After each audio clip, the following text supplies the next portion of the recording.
Assalamualaikum warahmatullahi wabarakatuh. Innal hamdalillah nahmaduhu wa nasta'inuhu wa nastaghfiruh wa na'udzu billahi min shururi anfusina may yahdihillahu fala mudhillalah wa may yudlilhu fala hadiyalah. Amma ba'du. Selamat pagi anak-anakku sekalian. Gimana kabarnya? Alhamdulillah. Semoga kita selalu diberikan kesehatan oleh Allah Subhanahu wa taala ya. Amin amin ya robbal alamin. Bertemu lagi dengan Bapak di mata pelajaran PAI pada pertemuan kedua. Pada pertemuan kali ini kita akan membahas materi mengenai najis dan hadas. Mari kita mengawali pembelajaran di pagi hari ini dengan membaca kalimah thayyibah bersama-sama. La ilaha illallah, la mawjuda illallah, la ilaha illallah, la ma'buda illallah, la ilaha illallah, la matluba illallah, la ilaha illallah, la maqsuda illallah. Bismillahi tawakkalna ala Allah, la hawla wa la quwwata illa billah. Astaghfirullahal azim, astaghfirullahal azim, astaghfirullahal azim wa atubu ilaih. Baik, Bapak absen terlebih dahulu ya.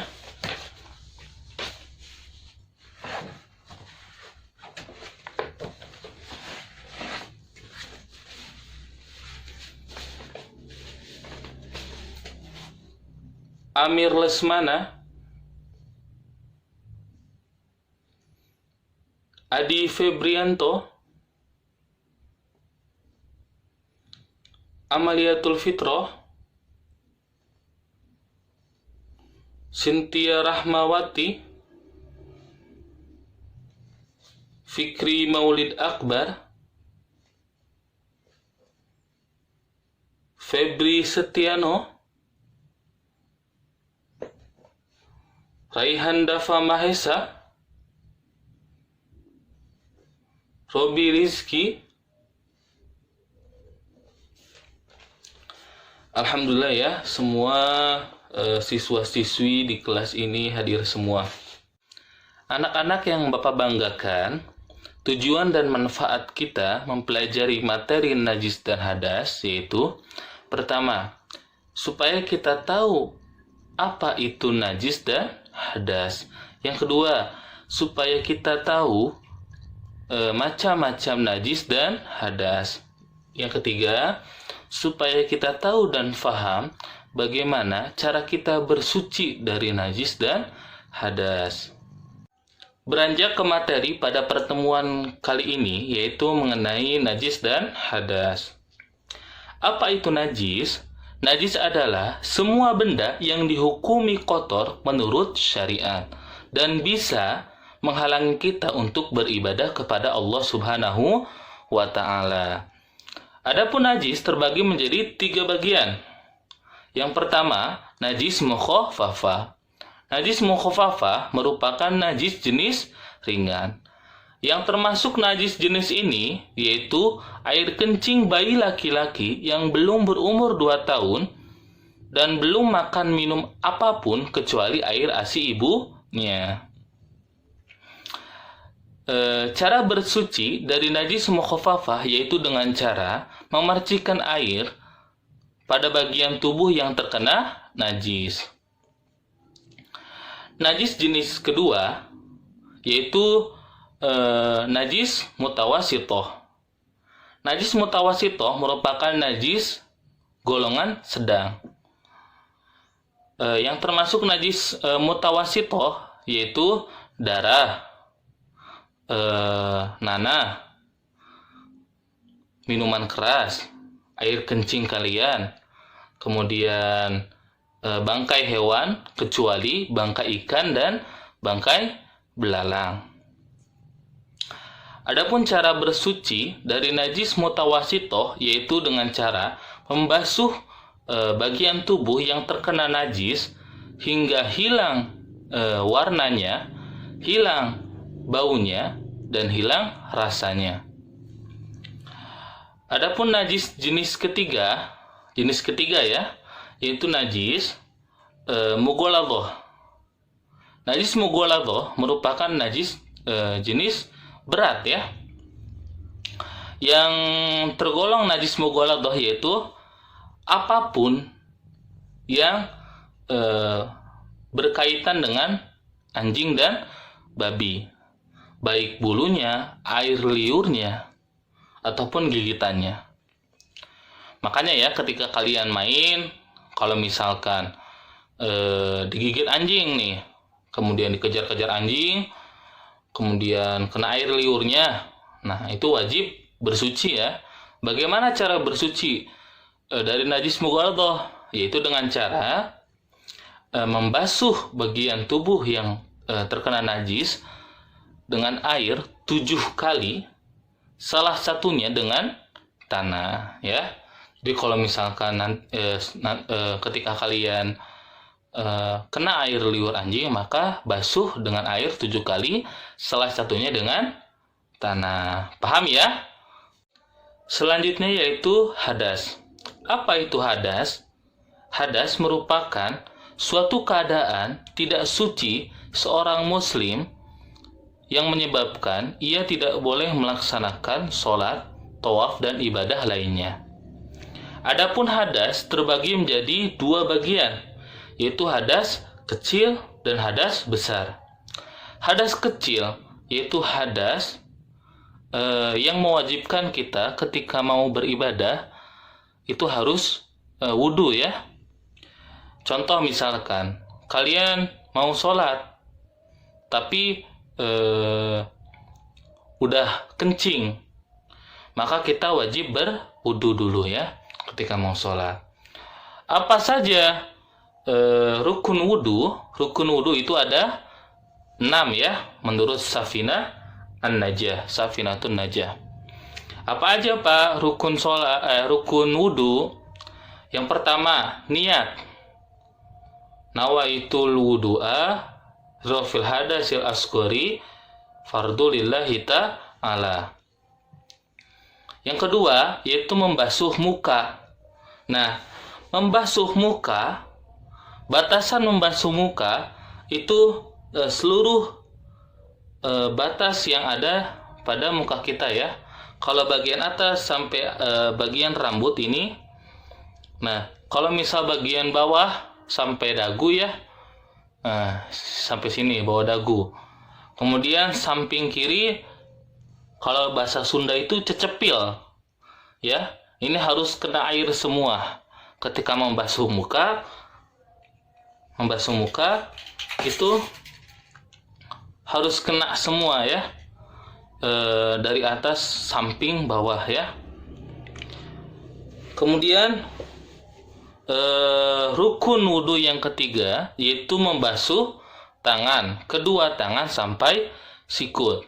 Jadi membasuh tangan ini dari atas sampai sikut sini ya. Jangan sampai tidak sampai ya airnya, harus mengalir sampai ke sikut. Kemudian rukun wudhu yang keempat yaitu membasuh rambut. Membasuh kepala ya. Kenapa membasuh kepala? Ya memang syariatnya seperti itu. Kalau misalkan membasuh rambut, kasihan dong yang punya rambut. Nah, membasuh rambut. Bagaimana cara membasuh rambut? Sunnah Rasul membasuh rambut yaitu dengan cara air ke tangan kita, kemudian ini di kuping kita, di telinga kita, ke belakangin, kemudian ke depanin, ya, seperti itu sunnah Rasul. Nah, selanjutnya yaitu rukun wudhu yang kelima, yaitu membasuh kaki sampai mata kaki. Itu harus dibasuh ya, sampai mata kaki. Yang terakhir, yang keenam, rukun wudu yaitu tertib dari awal sampai akhir. Itu rukunnya aja ya, yang wajibnya. Masih ada yang sunnah. Pak, bagaimana kalau misalkan di rumah saya tidak ada air? Bagaimana cara bersucinya ketika mau sholat? Maka dengan tayamum, yaitu dengan debu. Kemudian hadas yang kedua, yaitu hadas besar. Hadas besar ini, ketika kita mau beribadah, maka diwajibkan untuk mandi wajib. Atau mandi besar ya. Nah, apa aja yang membuat kita diwajibkan untuk mandi wajib? Yaitu ketika kita mimpi basah atau ketika kita setelah bersenggama. Kalian ini udah pada balik kan? Alhamdulillah ya. Ketika kalian mimpi basah, maka kalian diwajibkan untuk mandi wajib. Apa aja Pak rukun mandi wajib? Mandi wajib rukunnya cuma 2, yaitu niat dan membasuh seluruh air ke seluruh badan. Niatnya apa? Nawaitul ghusla li rafil hadasil akbari an jami'il badani fardhu lillahi ta'ala, dibasuh ke semua tubuh, ke seluruh tubuh. Itu aja ya. Paham sampai sini? Alhamdulillah. Baik anak-anakku sekalian, jika kalian sudah paham, Bapak akan mengajukan pertanyaan kepada kalian untuk mengulang materi yang telah Bapak sampaikan tadi ya.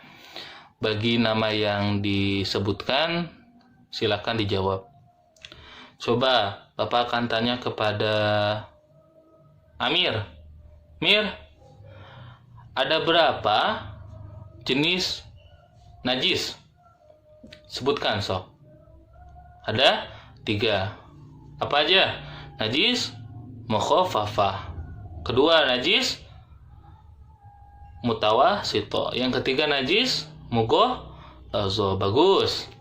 Coba Cynthia, ada berapa jenis hadas? 2. Betul. Apa saja? Hadas kecil dan hadas besar.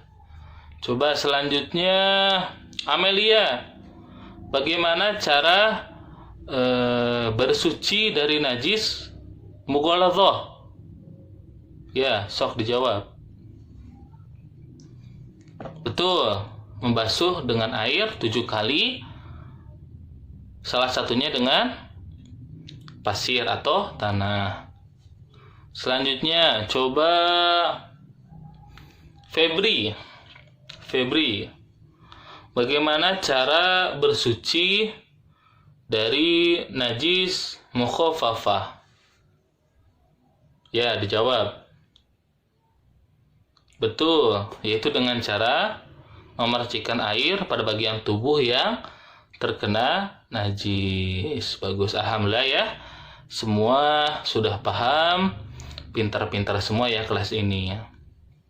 Kesimpulannya dari materi pada pertemuan kali ini, yaitu najis dan hadas merupakan suatu benda dan keadaan yang menghalangi seseorang untuk beribadah kepada Allah Subhanahu wa Ta'ala. Alhamdulillah ya, jam mata pelajaran PAI telah usai, yang menandakan pertemuan kita pada hari ini juga telah berakhir ya. Mungkin sekian yang dapat Bapak sampaikan, kurang lebihnya mohon maaf. Mari kita akhiri pembelajaran pada hari ini dengan membaca hamdalah dan doa kifaratul majelis. Alhamdulillahirabbil alamin. Subhanakallahumma wa bihamdika asyhadu an la ilaha illa anta astaghfiruka wa atubu ilaik. Wassalamualaikum warahmatullahi wabarakatuh.